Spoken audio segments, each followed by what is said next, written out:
All right, so legitimately, I had no idea what the hell this game was. Once Human is like a survival crafting, almost MMO, roguelite, horror game. I don't know. There's a lot of different things going on in this game, and I've seen ads all over the place for it, and I just decided one day I'll go ahead and give it a shot.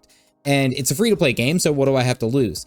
And legitimately, I was blown away by this game. It's kind of all over the place, but in the best way possible. So I decided to put it through the Working Dad's lens to get a better idea of the game and where its current state is in 2026.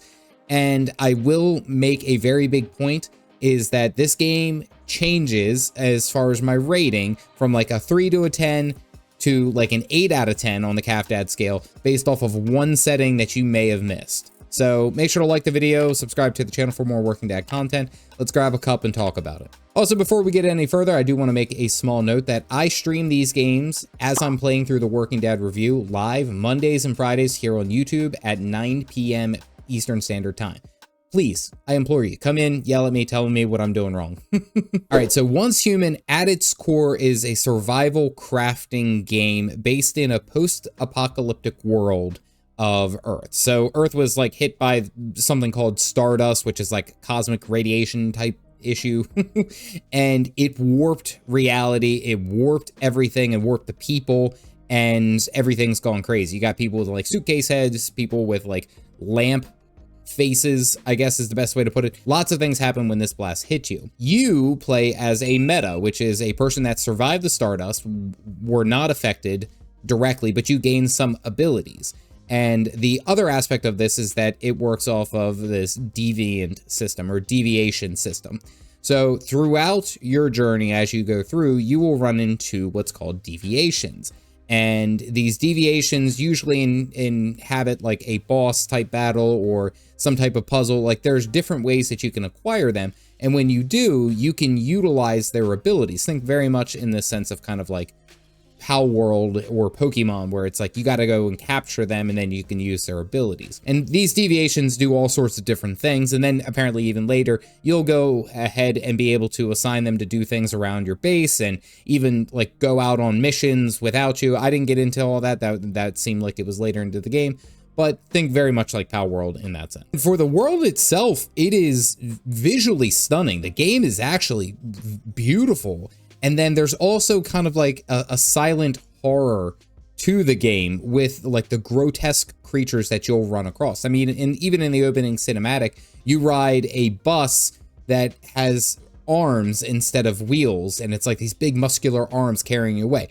It's creepy and weird, but it's almost like enticing. I think very much of what I've seen of like Nier Automata, almost in that sense. Very, very unique, and it holds a visual spectacle on its own. I like that. Now, it's also important to note that they recently updated the game, and they had like an anniversary kind of update, so to speak. And this came along all the way, and it goes up to July 30th. So at the time of recording, about a week of this anniversary still going, where they introduced a couple of new things that you can earn, and it's only limited time up until this next week. They dropped off a first person mode with their big update recently, which is actually pretty cool. You can go first person, make it the horror more horrifying. So if there ever was really a time to jump in and play Once Human, this would kind of be it. This is about as good as you're going to get as of right now. Bottom line, the game is surprisingly deep for a free-to-play game, like surprisingly deep.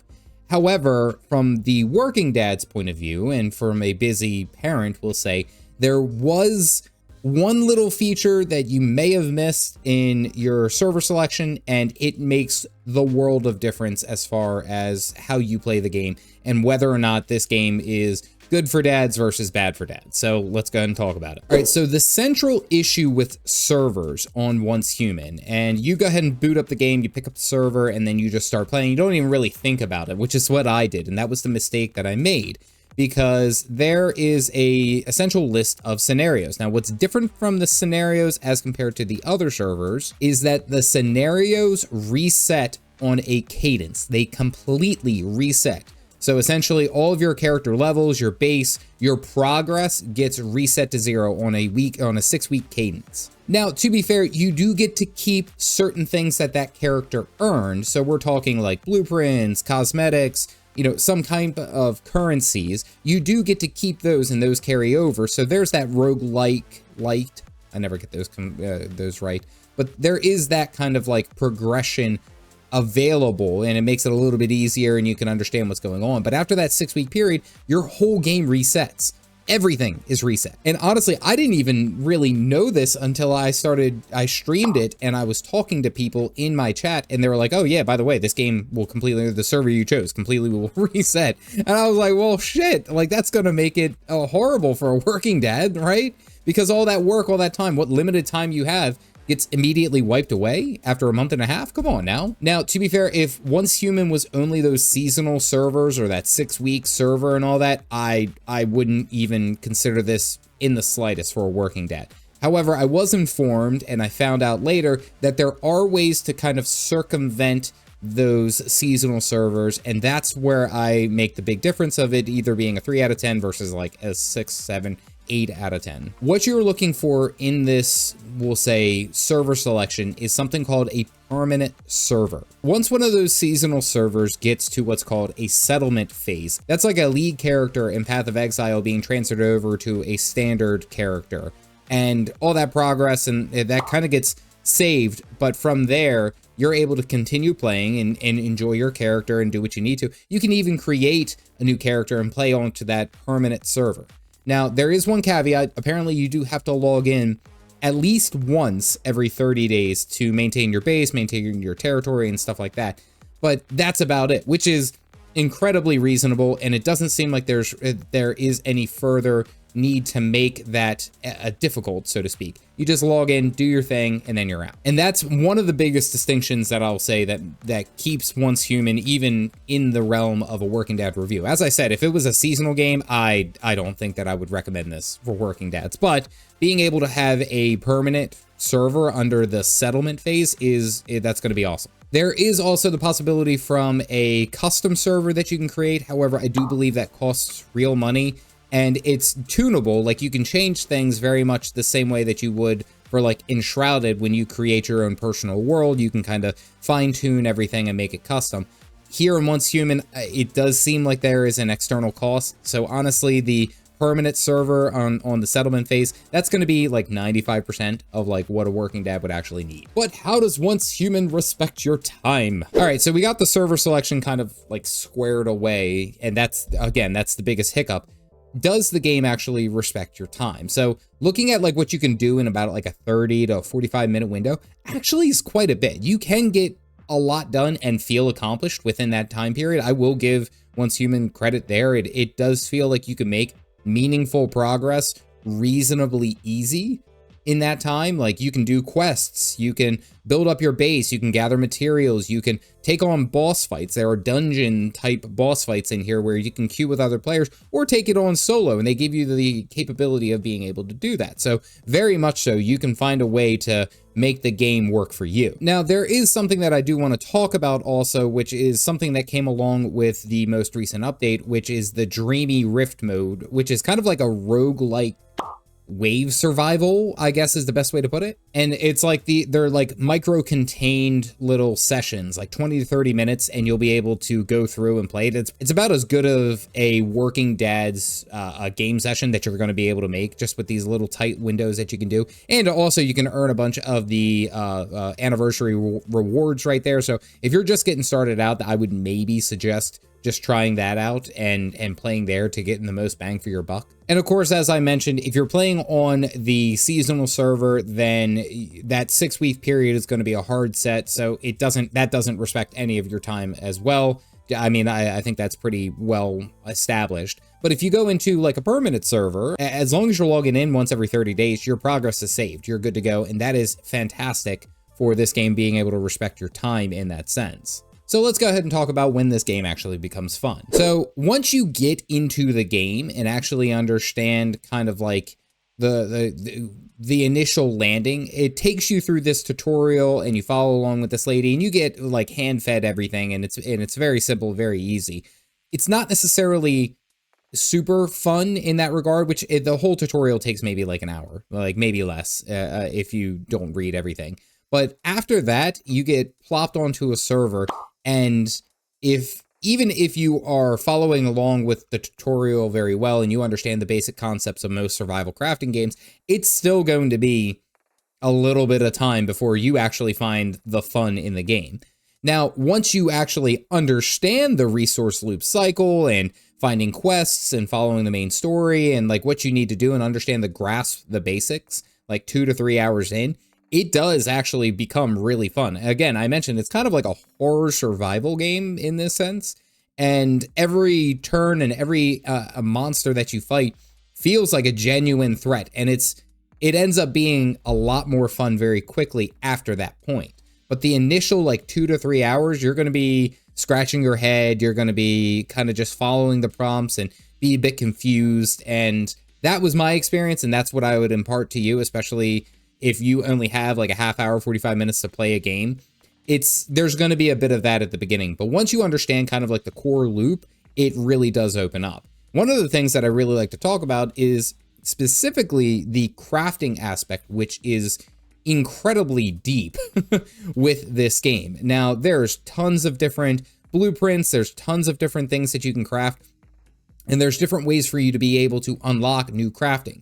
Lots of fun. It does a very good job of kind of leading you in the right direction, but then also allowing you to explore and allowing you to do your own thing. You'll be getting a whole bunch of currencies that you're not 100% sure of what they are or what they do, but you can find out. It tells you exactly where they are and how to get them, I should say, and for you to be able to craft for what you find. So the crafting loop is very, very in-depth, and it's very fun, so to speak. I very much enjoyed it. But I will say, as the game has continued and as I've gone through and followed along with the story, I start to understand the appeal and the main gameplay loop that goes along with it of why this game is still out and still doing very well. But I also mentioned, if you do really want to have like some fun, like up close and personal fun, you can switch to the first person mode, which it's pretty unique. It is.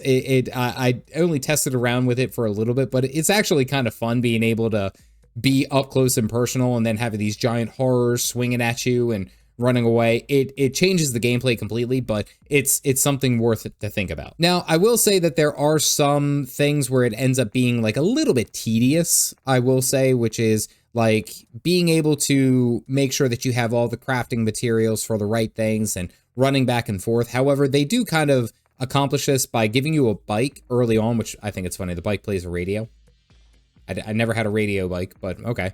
But then you can also unlock world stones, which the world stones act as like fast travel points. So it shrinks the world in that sense and allows you to move back and forth, which is very, very good for your time.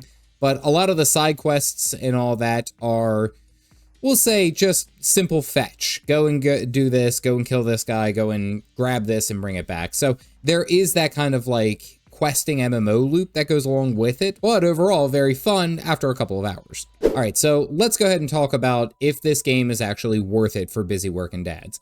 And I will say yes, in short, with an asterisk. Because of the server selection and their little guidance, I should say, of what you were jumping into, essentially just going in there blind, you select a server and then you're off and having fun.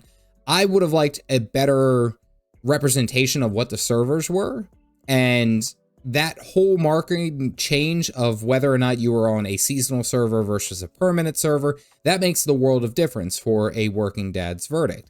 For me to be able to say, if they recommend to you guys if this game is worth for a busy working dad. Now, I will say that once you understand the servers and how they work, you can make a better choice for you and your character, and it will drastically improve the amount of time that goes along with it.